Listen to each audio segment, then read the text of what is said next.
Hey guys, Aaron here, back with this week's Monday Night Raw recap. So first thing, right off the bat, um, from the 6th of this week.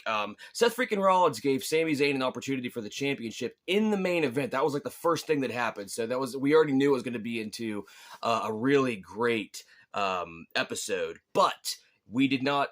At least I did not expect everything else to happen that did happen, which the New Day versus Finn Balor and Damian Priest. Of course, Finn Balor and Damian Priest won, which is upsetting because I like the New Day. And I know that, all credit where credit's due. I know that Balor and Priest really are a more, how do I want to say this? They've been a tag team, I think, longer. I don't know. Both of them were kind of before I really started getting into wrestling, so I'm not sure exactly, but they definitely work off each other very well. And so, also, Shinsuke Nakamura and Akira Tozawa. Tozawa actually tried to body slam Shinsuke Nakamura and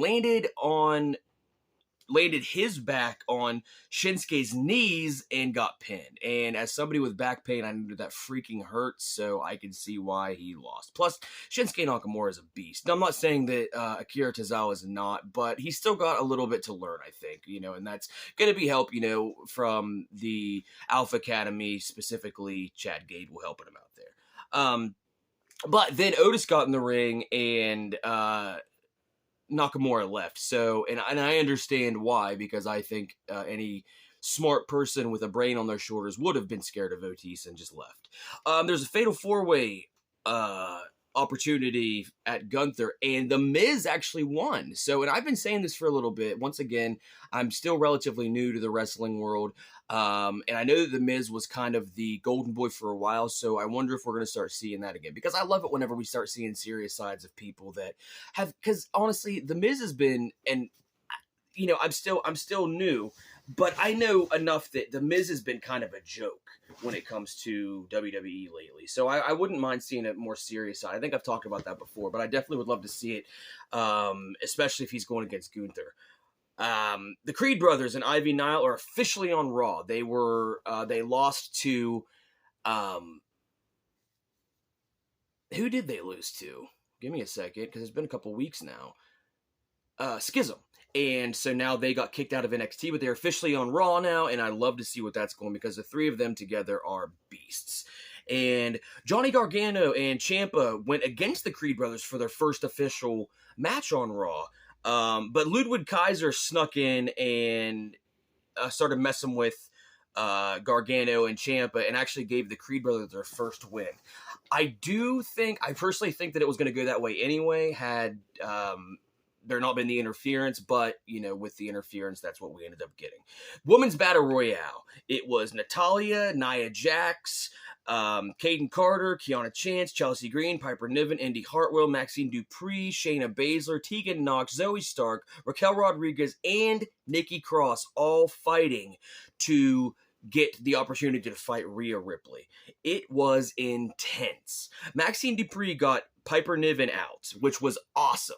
But unfortunately, she was very short-lived because then Nia Jax got her out, Maxine Dupree out. But still, it was a great accomplishment for Maxine Dupree. We're seeing her really come through the ropes, and Coach Chad Gable and Otis are helping her a lot. And she's a real up-and-comer, and I look forward to seeing her continue in that way.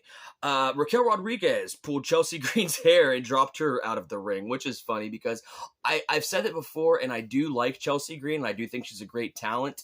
But I would like to see a more serious side of her. I want to see it because we've seen a little bit of it, and especially now that she is with Piper Niven, who is extremely serious. I would like to see them kind of, really hone in on Chelsea Green's very serious style. I understand that, it's a yin and a yang, and she's the more goofy party girl, but I'd like to see some real fight happening.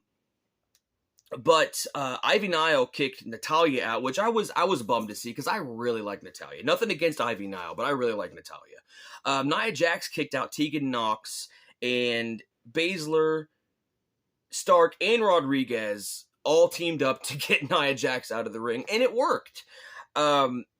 And then Shayna Baszler and Zoe Stark got Raquel Rodriguez out together, which was a bummer. But Zoe Stark ended up winning the whole thing by 2 kicks to Shayna Baszler's face, which that would hurt. I mean, Shayna Baszler was a beast, but so is Zoe Stark. So, I mean, you really wouldn't want to be going to that. But that means Zoe Stark is going to Survivor Series to go against Rhea Ripley. And that is going to be a great match. I want to throw a prediction. They'll probably give it to Rhea Ripley, but I would say this. If anybody that was in this match has the fortitude to really press through, they all do. They really all do.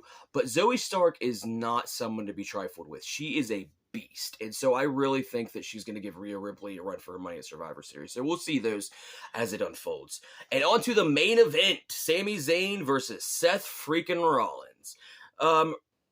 Rollins retained, although Sami Zayn had him in a submission, and it was a really good match. I really for a second thought that they were going to give it to Sami Zayn, but of course, Seth freaking Rollins is the man. I'm sorry. He is a revolutionary. He is Seth freaking Rollins. And after all that, there was a nice little, moment of sportsmanship. Seth Rollins and Sami Zayn kind of, high-fived it, and it was just, good match and all that. But then, after he left, Dom, Priest, and Balor, and JD McDonough, of course, doing what they always do, tore into it, and then Cody Rhodes came in to actually help. And Adam Pearce actually came out, yelled at everybody, and turned to the whole thing is now going to be a War Games at Survivor Series. So we have Survivor Series coming up soon, and I honestly think it's going to be one of the better pay-per-views that we've had in a good long while. And they've all been good. That's the good thing lately is Raw, SmackDown, all of it, and NXT. They've all just been taking charge and kicking some serious ass, and I very much look forward to Survivor Series to see where we're going to go with it, because I think that there's going to be a lot of probably great opportunities, maybe some missed opportunities, but I definitely think we're in, at the very least, in for some insane career-defining matches. I really do. I don't know who's going to do what. I don't know what the outcomes are going to be. But as those move forward, I'll start making predictions. But I just want to give, kind of a pre to Survivor Series. I think that we're going to be seeing some career-defining choices. I really do.